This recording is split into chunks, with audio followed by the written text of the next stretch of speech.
नमस्कार, स्वदेश न्यूज देख रहे हैं आप। मैं हूं आपके साथ राखी और बात करेंगे 100 दिन शानदार। देखिए, 100 दिन शानदार की बात हो रही है और लगातार जिस तरीके से 100 दिन पूरे हुए हैं, तमाम चीजें सामने आई हैं और तमाम चीजें सामने आने के बाद बहुत सारे ऐसे काम थे जिनके बारे में कहा गया, बताया गया, जनता तक पहुंचाया गया। एक पूरा रिपोर्ट कार्ड जिसे हम कहते हैं ना कि 100 दिन में हमने क्या क्या किया। बहुत सारी ऐसी महत्वपूर्ण बातें हैं जिसको किया गया है पूरा और उन तमाम चीजों को जनता के सामने रखा गया है। और सब चीजें सामने आने के बाद शायद कुछ ऐसी बातें हैं जो आंकड़ों के साथ भी सामने हैं, तो उस पर कितना काम हुआ है, कितनी चीजें हुई हैं, वो धरातल पर सारी चीजों को इन 100 दिन कहते हैं ना कि कितना हमने करके दिखाया, वो सब चीजें आज सामने हैं। इस चर्चा को मैं आगे बढ़ाऊंगी, उससे पहले देखिए ये खास रिपोर्ट।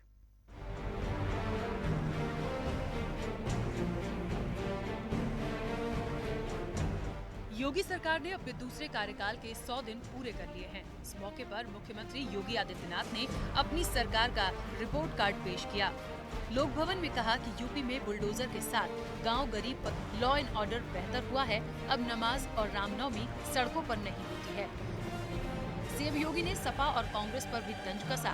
कहा, विधान परिषद चुनाव में भाजपा ने 33 सीट पर जीत हासिल की। विधान परिषद कांग्रेस मुक्त हो गई। इसके अलावा भाजपा ने आजमगढ़ और रामपुर लोकसभा उपचुनाव में जीत हासिल की। यूपी में 37 साल में पहली बार किसी सीएम ने कार्यकाल पूरा किया और दूसरी बार जीत दर्ज की। उत्तर प्रदेश विधान परिषद के 36 में से 33 सीट भारतीय जनता पार्टी ने और 3 सीटें निर्दलीयों ने जीते। समाजवादी पार्टी, बहुजन समाजवादी पार्टी और कांग्रेस 0 पर रही। 87 वर्ष के बाद पहली बार उत्तर प्रदेश विधानमंडल का उच्च सदन कांग्रेस विहीन भी हो गया है। इस उपचुनाव में जनता जनार्दन का आशीर्वाद भारतीय जनता पार्टी को प्राप्त हुआ और दोनों सीटों पर भी भारतीय जनता पार्टी के प्रत्याशी विजयी हुए। पहली बार उत्तर प्रदेश के इतिहास में किसी मुख्यमंत्री ने अपना कार्यकाल पूरा किया। 100 दिन में क्या कुछ खास रहा, आइए डालते हैं एक नजर। 100 दिन के लिए 130 संकल्प लिए गए थे। निवेश की 80,000 से अधिक परियोजनाओं का शिलान्यास, 1400 से ज्यादा प्रोजेक्ट कवर हुए। $1 ट्रिलियन अर्थव्यवस्था के लिए 10 सेक्टर बनाए। पहली बार ई पेंशन की योजना लागू हुई। 100 दिन में 525 एनकाउंटर हुए। 62 माफिया की 284 करोड़ की संपत्ति जब्त की। ग्राउंड ब्रेकिंग सेरेमनी के जरिए 80,000 करोड़ का निवेश। धार्मिक स्थलों से 74,400 लाउडस्पीकर हटवाए गए। सरकार ने 68,784 अतिक्रमण स्थलों को मुक्त कराया। 5 नए हवाई अड्डों के संचालन को लेकर MOU साइन हुए। 10,000 पुलिस भर्ती के निर्धारित लक्ष्य को पूरा किया गया और माफियाओं की 844 करोड़ रुपए की अवैध संपत्तियां जब्त की गयी। योगी सरकार ने रिपोर्ट के जरिए अपने 100 दिन के काम जता दिए। सरकार के मंत्री जहां एक और अपनी उपलब्धि का बखान कर रहे हैं, वहीं विपक्ष निशाना साध रहा है। जो सरकार योगी आदित्यनाथ के नेतृत्व में चलने वाली है, जो कहा है वो करके दिखाएंगे और उत्तर प्रदेश वासियों को केवल इस 130 बातों में नहीं बांध रहे हैं, इससे ज्यादा भी जो सरकार योगी आदित्यनाथ के नेतृत्व में करके दिखाएगी। दरोगा भर्ती, सिपाही भर्ती, उत्तर प्रदेश अधीनस्थ चयन सेवा आयोग की भर्ती, सिंचाई विभाग की भर्ती, बिजली विभाग की भर्ती, सारी भर्तियों के जो भी परीक्षा होते हैं उसके पेपर आउट होते हैं। या तो नौजवान कोर्ट के चक्कर लगा रहा है, नहीं तो इको गार्डन में आज तक आंदोलन कर रहा है। किसान, गरीब, मजदूर, महिलाएं सभी असुरक्षित महसूस कर रहे हैं। किसान बर्बाद हो चुका है, नौजवान बेरोजगार है, महिलाओं की सुरक्षा की कोई गारंटी नहीं है। आज उत्तर प्रदेश पूरी की पूरी तरीके से बर्बादी की मार को झेल रहा है। अब 100 दिन की उपलब्धियों के साथ योगी सरकार जनता के बीच है। आज देश भर में योगी मॉडल की चर्चा हो रही है। सरकार कहती है कि अब बुलडोजर के साथ गांव गरीब का विकास होगा। विपक्ष सरकार के इन दावों से इत्तेफाक नहीं रखता, लेकिन बीते 2 लोकसभा उपचुनाव में जनता ने बता दिया है कि योगी मॉडल ही बेस्ट है। ब्यूरो रिपोर्ट, स्वदेश न्यूज। चलिए, तो कहते हैं ना कि दूसरे कार्यकाल के 100 दिन पूरे, क्या किया, कितना किया, कैसे किया, ये सब आपने इस रिपोर्ट में देखा। अब बात ये होती है कि इन तमाम चीजों के बाद यदि विपक्ष कहता है कि नहीं ऐसा नहीं है, या वो इन तमाम चीज़ों से इत्तेफाक नहीं रखता, तो क्यों नहीं रखता? क्या वाकई में जो चीज़ें सामने आई हैं, जो कहा जा रहा है, क्या उसमें कोई कहते हैं अंदेशा है, कोई शक है कि इतने काम नहीं हुए हैं? लेकिन हाँ, ये एक चीज़ वाकई में सामने आनी चाहिए हमेशा कि सरकार जो कह रही है वो हो रहा है या नहीं, धरातल पर कितना सही है। मुझे लगता है ये बहुत सारी महत्वपूर्ण बातें होती हैं जो हैं, और इसीलिए आप देखें 100 दिन शानदार, उस पर एक सवालिया निशान है कि वाकई ये पूरी चीज़ें हुई हैं या नहीं, क्योंकि किसी के कह देने से नहीं होता, चीज़ें धरातल पर दिखती हैं। और आपको बता दें कि 100 दिन के लिए 130 संकल्प लिए गए थे, जैसा कि आपने देखा, और 130 संकल्प की यदि हम बात करें, 97 संकल्प पूरे हुए हैं। पहले बजट में इनको शामिल भी किया गया था। 80,000 से अधिक परियोजनाओं का शिलान्यास हुआ, 1400 से ज़्यादा प्रोजेक्ट कवर हुए। मतलब बहुत सारी चीज़ें हैं जिसका जिक्र इसमें किया गया है। $1 ट्रिलियन अर्थव्यवस्था के लिए 10 सेक्टर बनाए हैं, 15,000 करोड़ से 4 नए डेटा सेंटर, पहली बार ई पेंशन की योजना लागू हुई है। तो बहुत सारी चीज़ें ये जो बताई जा रही हैं, गिनाई जा रही हैं, इसका इम्प्लीमेंट धरातल पर कितना हो रहा है, हुआ है तभी शायद ये चीज़ें आ रही हैं। कैसे और ज़्यादा इस पर आगे काम होगा, क्या वाकई 100% लोग सेटिस्फाइड हैं या कुछ कमी भी है तो उसको करेंगे, पूरी एक कहते हैं ना स्ट्रैटेजी के तहत काम होता है। इस चर्चा को मैं आगे बढ़ाऊंगी। मेहमान जुड़े हैं हमारे साथ। सबसे पहले मैं आपका परिचय करा दूं, योगी सरकार की राज्य मंत्री हमारे साथ सोनम किन्नर जी हमारे साथ जुड़ी हैं। सोनम जी, बहुत स्वागत चर्चा में जुड़ने के लिए। समाजवादी पार्टी के राष्ट्रीय प्रवक्ता हैं कपीस श्रीवास्तव। कपीस श्रीवास्तव जी, आपका भी बहुत स्वागत है। और आम आदमी पार्टी का पक्ष रखने के लिए इमरान लतीफ जी हमारे साथ जुड़े हैं। इमरान जी, आपका भी बहुत स्वागत है। चर्चा की शुरुआत सबसे पहले सोनम जी आपसे करना चाहती हूँ, और एक बात है, क्योंकि आप योगी सरकार की राज्य मंत्री भी हैं, ये एक प्लानिंग जो थी कि दूसरे कार्यकाल के 100 दिन, इन 100 दिनों में एक पूरी स्ट्रैटेजी बनी कि किन किन चीज़ों को करना है, कितना हम कर पाएंगे, कैसे उसे सामने लाएंगे। आज विपक्ष तो इन बातों से इत्तेफाक नहीं रखता, लेकिन हम और जनता ये ज़रूर जानना चाहेगी कि जितनी चीज़ों का जिक्र किया गया है, जितनी चीज़ों का जिक्र किया गया है, उसमें से धरातल पर कितना सफल है, क्या उतना पूरा लाभ लोगों को मिलने लगा?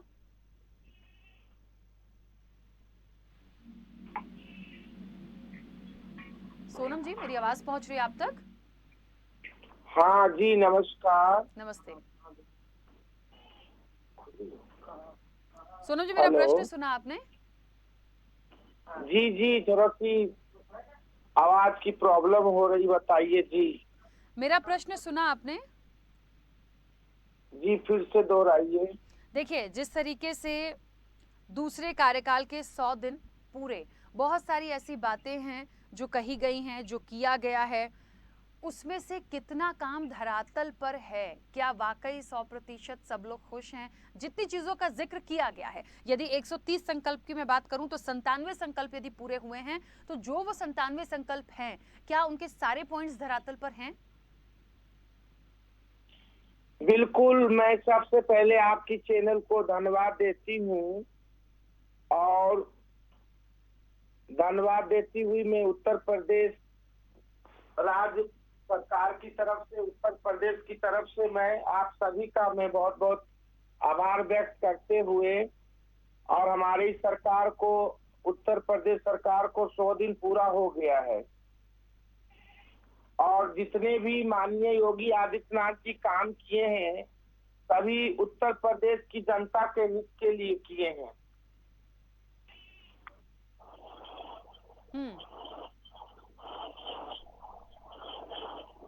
ठीक है, चलिए सोनम जी, मैं वापस आती हूँ। कपीस श्रीवास्तव जी, मेरी आवाज पहुंच रही है आप तक? जी रखिए। कपीस श्रीवास्तव जी, बहुत ज़्यादा अलग मैं नहीं जिक्र करूंगी, क्योंकि बहुत सारे पॉइंट्स हैं, एक एक पॉइंट्स को तो मैं नहीं उठाऊंगी, लेकिन बहुत सीधी सी बात है, 130 में से 97 संकल्प पूरे होने की बात, और वो भी इस तरह से कि पूरा लाभ मिल रहा है। इसमें से कुछ चीज़ें, जैसे कि मैं देख पा रही हूँ, महत्वपूर्ण है। पहली बार ई पेंशन योजना को लागू किया गया है। सवाल वही है कि क्या ये धरातल पर पूरी तरह से सक्सेस है, क्योंकि 100 दिन का काम है ये। 5 नए हवाई अड्डों के संचालन को लेकर MOU हुए हैं, पुलिस भर्ती के निर्धारित लक्ष्य को पूरा करने की बात है, माफियाओं की 844 करोड़ रुपए की अवैध संपत्तियां जब्त की गई हैं। ऐसे करके बहुत सारी चीजें हैं।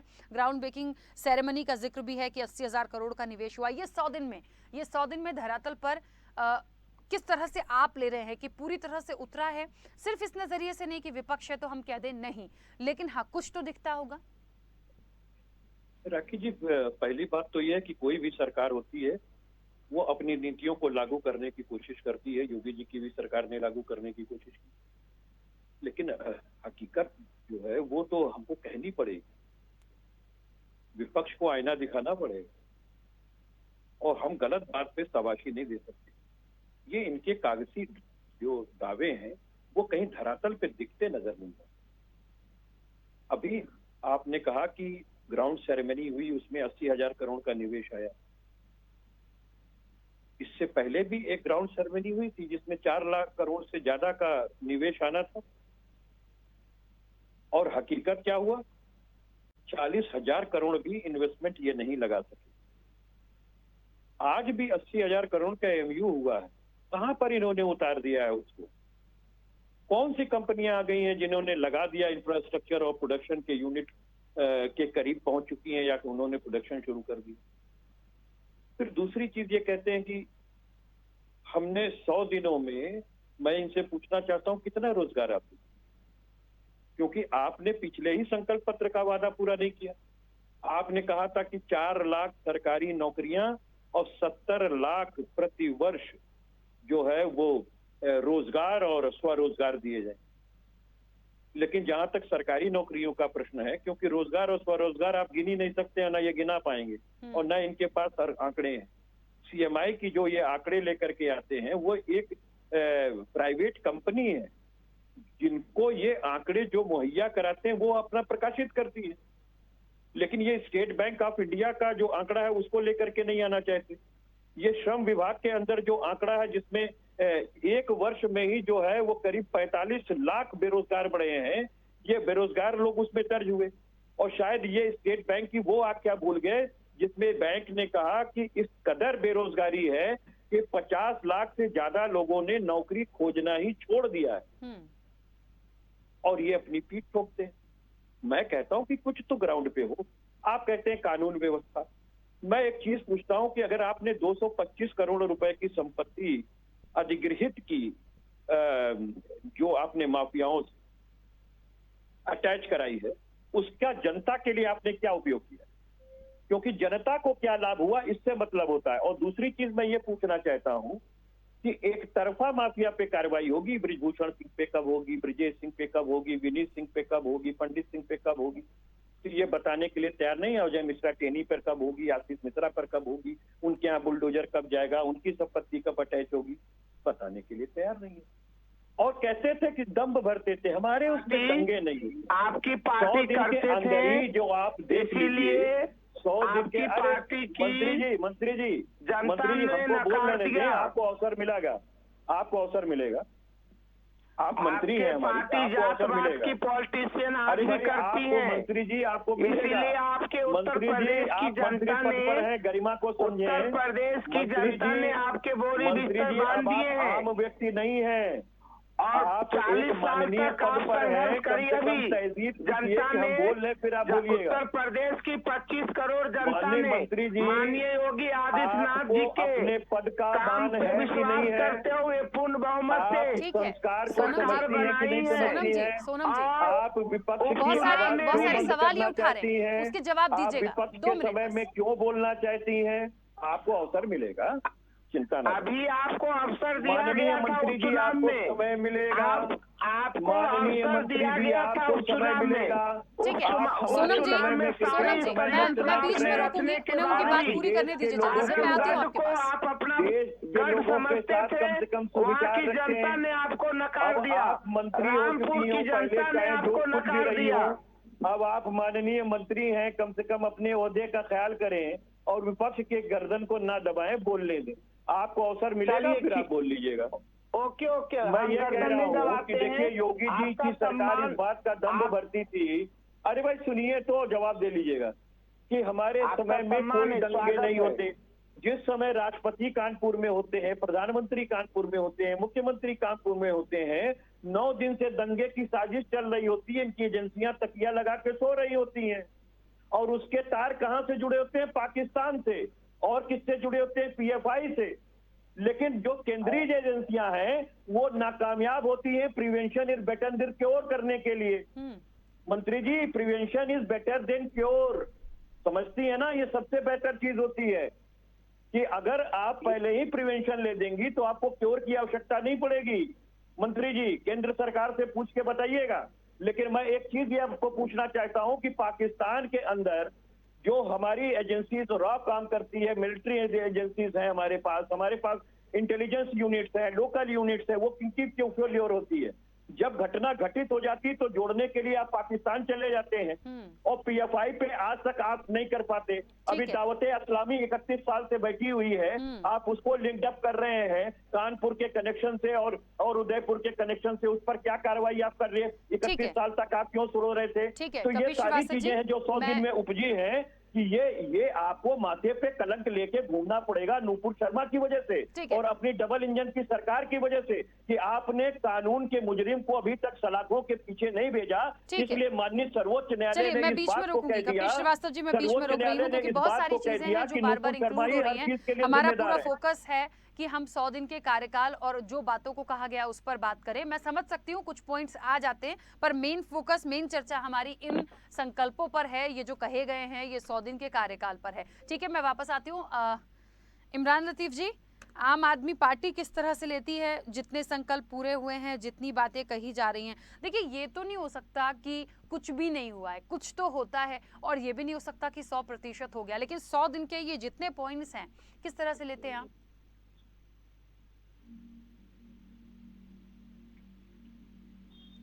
इमरान जी, मेरी आवाज पहुंच रही है आप तक? चलिए, इमरान लतीफ जी तक मेरी आवाज नहीं पहुंच रही। ठीक है, सोनम जी, आप अपनी बात पूरी कीजिएगा। कई सारे सवाल उन्होंने किए हैं, उसके जवाब देते चलिएगा। सबसे पहले जो ये मुद्दा उठाए हैं कानपुर का और रो पे जो प्रश्न उठाए हैं, यह षड्यंत्र आनन फानन में कानपुर में जो ये दंगा फसाद का जो काम किए हैं, ये इन्हीं के पार्टी के लोगों की षड्यंत्र थी और उस पे कानून ने अपना काम करते हुए जल्द ही मुजरिम को पकड़ते हुए जो कानूनी प्रक्रिया है उसके तहत कानून अपना काम किया। और यह कितना भी षड्यंत्र रच रहे उत्तर प्रदेश में, यह उत्तर प्रदेश राम राज की सरकार है, माननीय योगी आदित्यनाथ जी की सशक्त सरकार है। एक भी क्राइम को हम कामयाब ना होने देंगे और क्राइम करने वाले पे बुलडोजर चलाने का काम उत्तर प्रदेश सरकार कर रही है और करेगी। सोनम जी, वो कह रहे हैं बहुत सारे नाम हैं, अजय मिश्रा टेनी हैं, और भी लोग हैं, उन पर कार्रवाई नहीं होती, उनके यहाँ संपत्तियां जब्त नहीं होती हैं, एक तरफा कार्रवाई होती है। बिल्कुल, उनकी जो प्रक्रिया है सर्वोच्च न्यायालय में पेंडिंग है। तो सर्वोच्च न्यायालय में जब कोई प्रक्रिया चले जाती, स्वयं भी पार्टी के एक नेता हैं और संविधान के जानकारी रखते होंगे, जब उनके पास सुप्रीम कोर्ट में जब प्रक्रिया चल रही है तो उसमें हमारे हस्तक्षेप करने का कोई उत्तराधिकार हम नहीं है। जब सर्वोच्च न्यायालय जब कोई प्रक्रिया अपनी दे देगी, क्या कानूनी प्रक्रिया से मापदंड होती है, उसके बाद हम जो भी हो उससे तहत राज्य सरकार कार्रवाई करेगी। पक्षपात तो ये लोग करते थे अपनी सरकार में, जिसको जनता ने नकार दिया। ठीक है, इमरान लतीफ जी, मेरी आवाज पहुंच रही है आप तक? जी हाँ, आवाज आ रही है। इमरान जी, कैसे लेते हैं इन तमाम संकल्पों को, या 100 दिन की जो कार्यकाल है, दूसरे कार्यकाल के जो 100 दिन हैं, बहुत सारे पॉइंट्स हैं जिस पर काम किया गया है और उन तमाम चीजों को जनता के सामने रखा गया है? देखिए, जो पूरा मामला है, जितने वादे इन्होंने खुद किए थे, पहली बात तो जिस तरह से जुमलेबाजी आके कर रहे हैं मुख्यमंत्री जी, उनके अपने जुमलों में ही वो वादे पूरे नहीं हुए।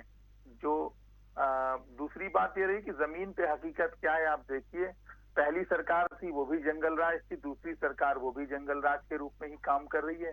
चाहे आप कानून व्यवस्था की बात कर लें तो कानून व्यवस्था का आलम यह है कि आज थानों के अंदर रेप पीड़िता के साथ बलात्कार हो रहा है। आज आलम यह है कि पुलिस वालों की गला रेत कर हत्या कर दी जा रही है। तो एक तरफ पुलिस खुद भी सुरक्षित नहीं है, पुलिस का इकबाल भी सुरक्षित नहीं है। चारों तरफ आप देखिए, हर तरफ अपराध का बोलबाला है, माफिया निरंकुश है और कुल मिलाकर सिर्फ और सिर्फ प्रचार और प्रसार की सरकार चलाई जा रही है। अगर स्वास्थ्य सेवाओं की बात करें तो मैं क्या कहूं, इनके जो स्वास्थ्य मंत्री हैं ब्रजेश पाठक जी, वो खुद बयान करते फिरते रहते हैं।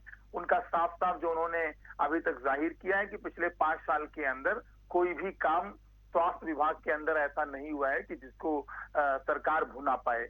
तो आज आप देख रहे हैं, मैं श्रावस्ती की एक घटना का जिक्र कर रहा हूँ। श्रावस्ती के सरकारी अस्पताल में सफाई कर्मी जो है वो मरीजों का इलाज कर रहा है।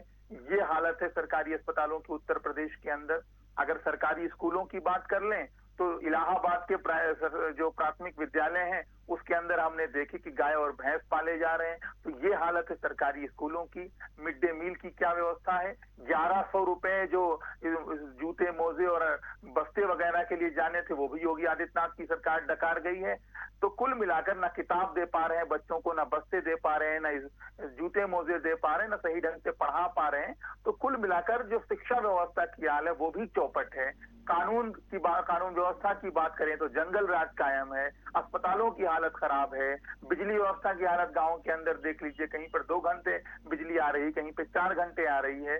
लखनऊ जैसी राजधानी में बड़े बड़े पावर कट्स लगते हैं और बिजली के बिल पूरे देश के अंदर सबसे ज्यादा अगर कहीं आते हैं तो उत्तर प्रदेश के अंदर आते हैं। फिर भी सरकार इन्हीं की आती है इमरान जी, फिर भी जनता का जो आशीर्वाद है वो भारतीय जनता पार्टी को ही मिलता है। फिर ऐसा क्यों? देखिए दोबारा आए हैं, उसके बाद लोकसभा उपचुनाव भी, दोनों सीटें इनके खाते में गई है। यदि धरातल पर कुछ भी नहीं है या कोई ऐसी बात है तो फिर क्या वजह है कि जनता इनको ही चुनती है? देखिए राखी जी, इसके पीछे 2 कारण है। एक तो ये है कि मूल मुद्दों के नाम पर चुनाव नहीं हो रहे हैं। चुनाव जो हो रहे हैं वो फिजूल के मुद्दों पर हो रहे हैं जिनका आम जनमानस से कोई लेना देना नहीं है और उन मुद्दों के जरिए आम जनमानस को बरगलाने का काम किया जा रहा है। दूसरी बात जो है, जो प्रमुख विपक्षी पार्टियां रही हैं वो पूरी तरीके से उस मुद्दे को जनता में उठाइए, उस मुद्दे को आप विपक्ष है, हमारे विपक्ष का अधिकार है, बराबर का सम्मान है। मजबूत, सकारात्मक और सशक्त विपक्ष के रूप में, व्यवहारिक विपक्ष के रूप में लगातार उत्तर प्रदेश के सड़कों पर संघर्ष कर रहे हैं। उत्तर प्रदेश में संघर्ष कर, और निश्चित रूप से जो आज मैं उसी बात पे आ रहा था राखी जी की, आज जो भारतीय जनता पार्टी कुछ भी न करने के बाद, सारे मामलों में फेल रहने के बाद जो सरकार बना ले रही है, इसके पीछे कारण यह है कि उत्तर प्रदेश का जो विपक्ष रहा वो कहीं ना कहीं नकारा रहा, कहीं ना कहीं वो कमजोर रहा। जो भारतीय जनता पार्टी के जो है छलावों का मुकाबला नहीं कर पाया, भारतीय जनता पार्टी की झूठ का मुकाबला नहीं कर पाया, भारतीय जनता पार्टी की जो प्रचार और प्रसार और नफरत की राजनीति रही है उसका मुकाबला नहीं कर पाया। उत्तर प्रदेश को मौजूदा समय में एक सकारात्मक, सशक्त, व्यवहारिक विपक्ष की जरूरत है, जिसके रूप में आम आदमी पार्टी अपने आप को स्थापित करने का काम कर रही है। और निश्चित रूप से आने वाला 5 साल लगातार हम उत्तर प्रदेश के अंदर एक मजबूत विपक्ष के रूप में भारतीय जनता पार्टी को चुनौती देने का काम करेंगे, क्योंकि पिछली बार यही हुआ कि एक मजबूत विपक्ष सामने नहीं था, जिसके कारण लोगों ने मजबूरी में भारतीय जनता पार्टी को वोट दिया है। इस बार एक मजबूत विकल्प के तौर पे हम लोग अपने दिल्ली और पंजाब के मॉडल के साथ लोगों के बीच में जाएंगे और निश्चित रूप से परिणाम बेहद सुखद रहेंगे उत्तर प्रदेश की जनता के लिए। सोनम जी कुछ कह रही थी, बोलिए जल्दी से। पहले इनसे पूछिए, जिस प्रकार से पंजाब में हाहाकार मची हुई, वहाँ की जनता कानून व्यवस्था को पंजाब में 1 जुलाई से 300 यूनिट बिजली मुफ्त मिल रही है। सोनम जी, आप उत्तर प्रदेश में कब से देंगे? अरे बिजली के दाम आधे ही कर दीजिए, फ्री नहीं दे सकती हैं तो। नहीं, 300 यूनिट बिजली दे रहे हैं तो माननीय मुख्यमंत्री पंजाब में दे रहे हैं, उत्तर प्रदेश में कब देंगे आप बता दीजिए। बिल्कुल दे रहे हैं, किसानों पंजाब को दे रहे हैं, खेत खलिहानों को दे रहे हैं। पंजाब के सामने आप नहीं टिक पाएंगे। पंजाब में हम महिलाओं को 1000 रुपए प्रति महीना देने जा रहे हैं, आप उत्तर प्रदेश में कब से देना शुरू करेंगे बताएं? देने जा रहे हैं, हम दे रहे हैं। आप हमारी योजना दे रहे हैं आप बताएं, कर लीजिए। हमारा बजट, मुझे गूगल पे रिसर्च करने की जरूरत नहीं है। मैं जमीन में रहता हूँ, जनता के बीच में रहता हूँ। आदित्यनाथ जी का जो बजट है जनता को आप क्या दे रहे हैं अच्छे से पता है। महिलाएं सुरक्षित नहीं है, बच्चियां सुरक्षित नहीं है, ठीक है, देखिए बिजली, पानी नहीं दे पा रहे हैं। बेरोजगारी, रोजगार मिले। उत्तर प्रदेश जैसा बिजली पूरे भारतवर्ष में उत्तर प्रदेश की बिजली आप लोग हमसे सीखिए। पंजाब के जो सरकार और दिल्ली की जो सरकार की बात आप कर रहे हो, गाँव में आप वसूली कर रहे हो, बिजली नहीं दे पा रहे हो। आपने बिजली विभाग को वसूली पंजाब में ठीक है, चलिए कपिश जी कुछ कहना चाहते हैं, जल्दी से अपनी बात रखिएगा क्योंकि समय हो गया है। देखिए बात वही आएगी, विपक्ष है तो सवाल उठाएगा, सत्ता पक्ष अपनी बात कहेगा, बात धरातल पे काम होने की बात हो रही थी। राखी बात इस चीज की कारोबार को बढ़ोतरी दिया जा रही है। उत्तर प्रदेश में आइए, आप आइए यहाँ पे देखिए भव्य राम मंदिर का निर्माण। बिजली के कितने कारखाने लगा दिए या कितने जो है इनके पास जो है उन्होंने केंद्र की सरकार से जो ये परचेज करते हैं उसका कोटा बढ़ा लिया, तो मंत्री जी नहीं बता पाए। ये मंत्री जी से पूछिएगा कि कितने एएमयू सिग्नेचर इन्होंने जापान से किए हैं जो कि सूरज से बिजली पैदा करते हो, तो वो हमारा किया हुआ, इनका किया हुआ नहीं। तीन जो है हम लोगों ने तापीय विद्युत यूनिट लगाने का काम किया, जिसमें कि एक रोजा का भी है, रोजा के अंदर भी खोला था। शायद मंत्री जी को नहीं पता होगा कि किया हमने है और प्रोडक्शन आपके समय में हो रहा है, इसलिए आप उसकी वाहवाही लूट रही है।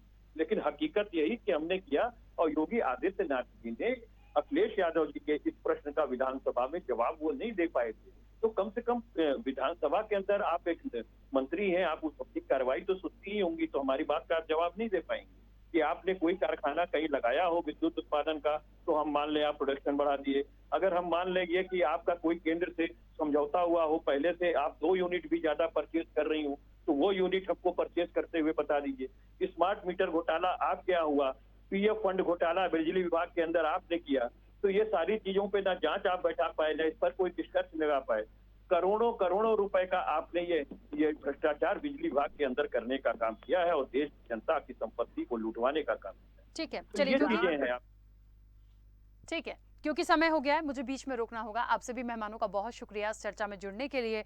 देखिए यूपी में 37 साल में पहली बार ऐसा हुआ है कि किसी सीएम ने अपना कार्यकाल पूरा किया है और सबसे बड़ी बात दूसरी बार जीत भी दर्ज की है। देखिए योगी आदित्यनाथ की जो स्ट्रैटेजी है, काम करने का जो तरीका है, जो कार्रवाइयां हैं वो अलग हैं, उसकी मुझे लगता है सब सराहना करते हैं।